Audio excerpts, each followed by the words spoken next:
There is an ancient proverb that says, it's very difficult to find a black cat in a dark room, especially when there is no cat. I find this a particularly apt description of science and how science works. Bumbling around in a dark room, bumping into things, trying to figure out what shape this might be, what that might be. There are reports of a cat somewhere around. They may not be reliable, they may be, and so forth and so on. Now, I know this is different than the way most people think about science. Science, we generally are told, is a very well-ordered mechanism for understanding the world, for gaining facts, for gaining data, that it's rule-based, that scientists use this thing called the scientific method, and we've been doing this for 14 generations or so now. And the scientific method is a set of rules for getting hard, cold facts out of the data. I'd like to tell you that's not the case. So there's the scientific method, but what's really going on is this. And it's going on kind of like that. So what is the difference, then, between the way I believe science is pursued and the way it seems to be perceived? So this difference first came to me in some ways in my dual role at Columbia University, where I'm both a professor and run a laboratory in neuroscience, where we try and figure out how the brain works. We do this by studying the sense of smell, the sense of olfaction. And in the laboratory, it's a great pleasure and fascinating work and exciting to work with graduate students and postdocs and think up cool experiments to understand how this sense of smell works and how the brain might be working. And, well, frankly, it's kind of exhilarating. But at the same time, it's my responsibility to teach a large course to undergraduates on the brain. And that's a big subject, and it takes quite a while to organize that. And it's quite challenging, and it's quite interesting. But I have to say, it's not so exhilarating. So what was the difference? Well, the course I was and am teaching is called Cellular and Molecular Neuroscience 1. It's 25 lectures full of all sorts of facts. It uses this giant book called Principles of Neuroscience by 3 famous neuroscientists. This book comes in at 1,414 pages. It weighs a hefty 7.5 pounds. Just to put that in some perspective, that's the weight of 2 normal human brains. So I began to realize by the end of this course that the students maybe were getting the idea that we must know everything there is to know about the brain. Well, that's clearly not true. And they must also have this idea, I suppose, that what scientists do is collect data and collect facts and stick them in these big books. And that's not really the case either. When I go to a meeting, after the meeting day is over and we collect in the bar over a couple of beers with my colleagues, we never talk about what we know. We talk about what we don't know. We talk about what still has to get done, what's so critical to get done in the lab. Indeed, this was, I think, best said by Marie Curie, who said that one never notices what has been done, but only what remains to be done. This was in a letter to her brother after obtaining her 2nd graduate degree, I should say. I have to point out, this has always been one of my favorite pictures of Marie Curie, because I'm convinced that that glow behind her is not a photographic effect. That's the real thing. It is true that her papers are to this day stored in a basement room in the Bibliothèque Française, in a concrete room that's lead-lined. And if you're a scholar and you want access to these notebooks, you have to put on a full radiation hazmat suit, so it's pretty scary business. Nonetheless, this is what I think we were leaving out of our courses, and leaving out of the interaction that we have with the public as scientists, the what remains to be done. This is the stuff that's exhilarating and interesting. It is, if you will, the ignorance. That's what was missing. So I thought, well, maybe I should teach a course on ignorance. Something I can finally excel at, perhaps, for example. So I did start teaching this course on ignorance, and it's been quite interesting, and I'd like to tell you to go to the website. You can find all sorts of information there. It's wide open, and it's been really quite an interesting time for me to meet up with other scientists who come in and talk about what it is they don't know. Now, I use this word ignorance, of course, to be at least in part intentionally provocative, because ignorance has a lot of bad connotations, and I clearly don't mean any of those. So I don't mean stupidity. I don't mean a callow indifference to fact or reason or data. The ignorant are clearly unenlightened, unaware, uninformed, and present company today, except that often occupy elected offices, it seems to me. That's another story, perhaps. I mean a different kind of ignorance. I mean a kind of ignorance that's less pejorative, the kind of ignorance that comes from a communal gap in our knowledge, something that's just not there to be known or isn't known well enough yet or we can't make predictions from.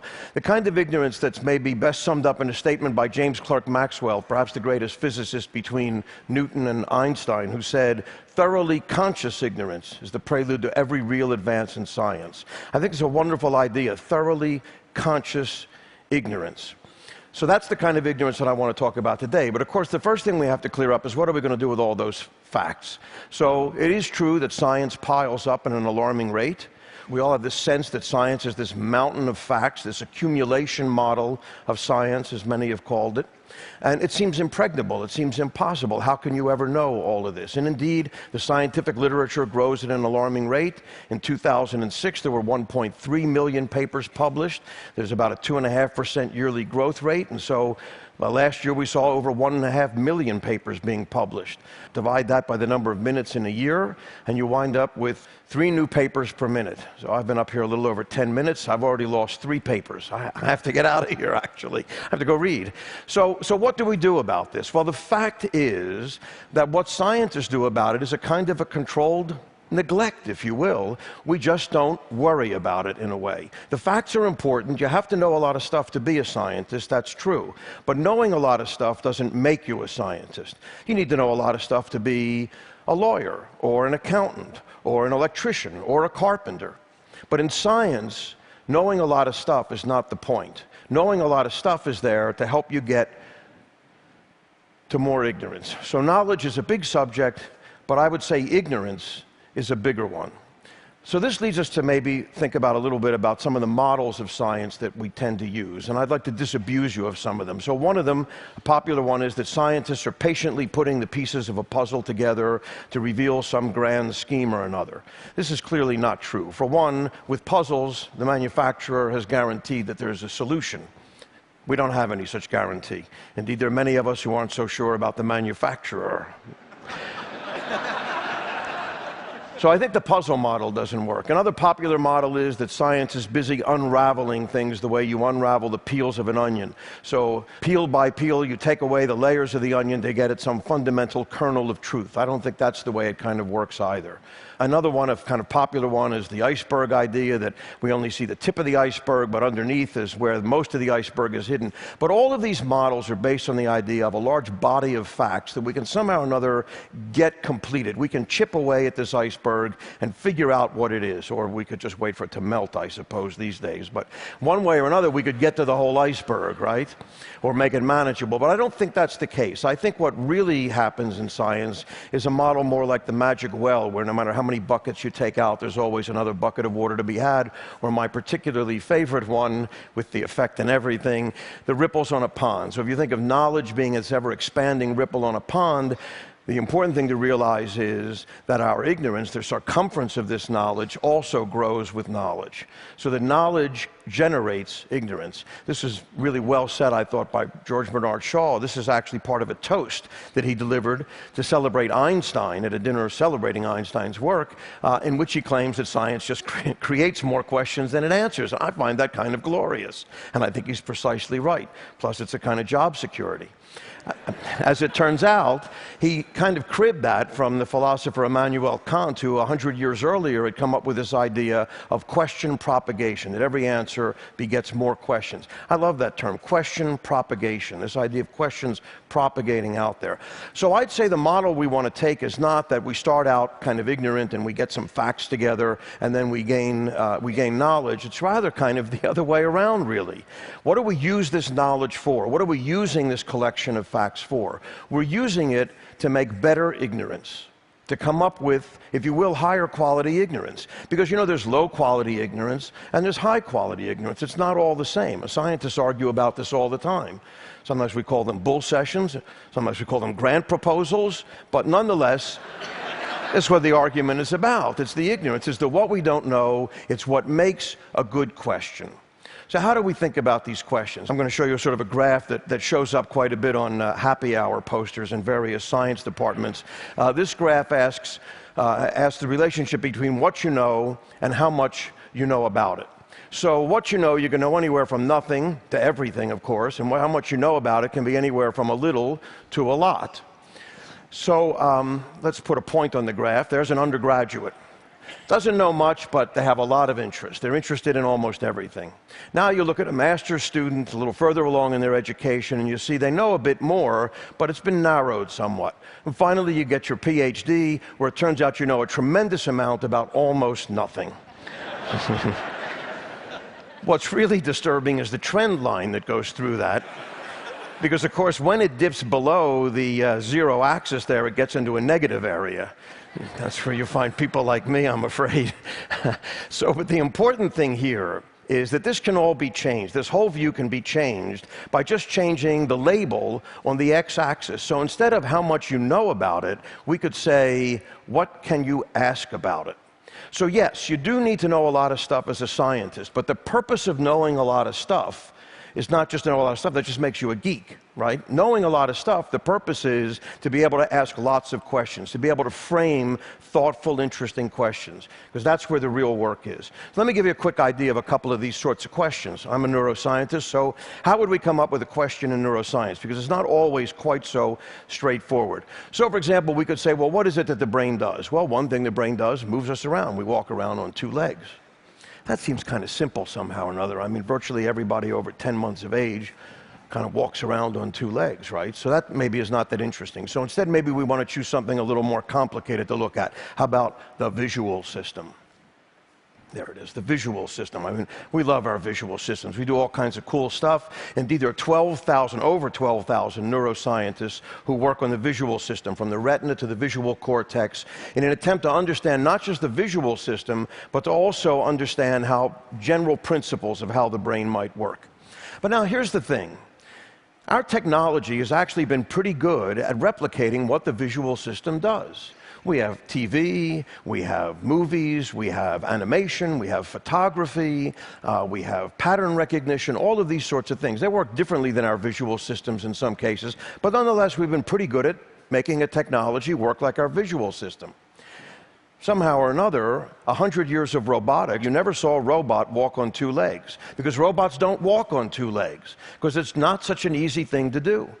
100 years of robotics, and we can't get a robot that can move more than a couple steps one way or the other. You ask them to go up an inclined plane, and they fall over. Turn around, and they fall over. It's a serious problem. So what is it that's the most difficult thing for a brain to do? What ought we to be studying? Perhaps it ought to be walking on two legs, or the motor system. I'll give you an example from my own lab, my own particularly smelly questions, since we work on the sense of smell. But here's a diagram of 5 molecules in sort of a chemical notation. These are just plain old molecules. But if you snip those molecules up these 2 little holes in the front of your face, you will have in your mind the distinct impression of a rose. If there's a real rose there, those molecules will be the ones. But even if there's no rose there, you'll have a memory of a molecule. How do we turn molecules into perceptions? What's the process by which that could happen? Here's another example. 2 very simple molecules, again in this kind of chemical notation. Might be easier to visualize than this way. So the gray circles are carbon atoms, the white ones are hydrogen atoms, and the red ones are oxygen atoms. Now, these 2 molecules differ by only 1 carbon atom and 2 little hydrogen atoms that ride along with it. And yet one of them, heptyl acetate, has the distinct odor of a pear. And hexyl acetate is unmistakably banana.